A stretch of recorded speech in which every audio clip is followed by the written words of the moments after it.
అజ్ఞానినా మయా దోషాన శేషాన్ విహితాన్ హరి క్షమస్వత్వం క్షమస్వత్వం శేషశైల శిఖామణి అంటాం. ఓ వెంకటేశ్వర, నేను ఎన్నో తప్పులు చేశాను. ఎన్ని?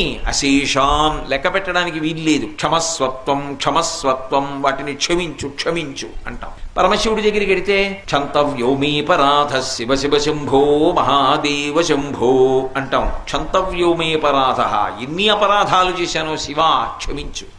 గణపతి దగ్గరికి వెడితే క్షమించు అని అడగక్కర్లేదు. ఆయన దగ్గరికి వెడితే ఏమిటో తెలుసా? రెండు చేస్తే చాలు, ప్రసన్నుడైపోతాడు. ఒకటి ఇలా ఇలా ఇలా అంటే చాలు. మిటికలు ఈ రెండు కణతల మీద 3 మాటలు కొడితే ఆయనకి సంతోషం. దీని వెనక ఒక మర్మం ఉంది. ఒకప్పుడు అగస్త్య మహర్షి మహానుభావుడు, సామాన్యుడు కాడైన ఆయన ఆ దక్షిణ దేశంలో ద్రవిడ దేశం దగ్గర ఒక పర్వతం మీద కూర్చొని తపస్సు చేస్తున్నాడు. ద్రవిడ దేశం వాళ్ళకి కావేరీ నదే ప్రధానమైనటువంటి నది. మిగిలినవి ఎక్కువ నదులు లేవు. వాళ్ళందరూ కూడా కావేరీ నది మీద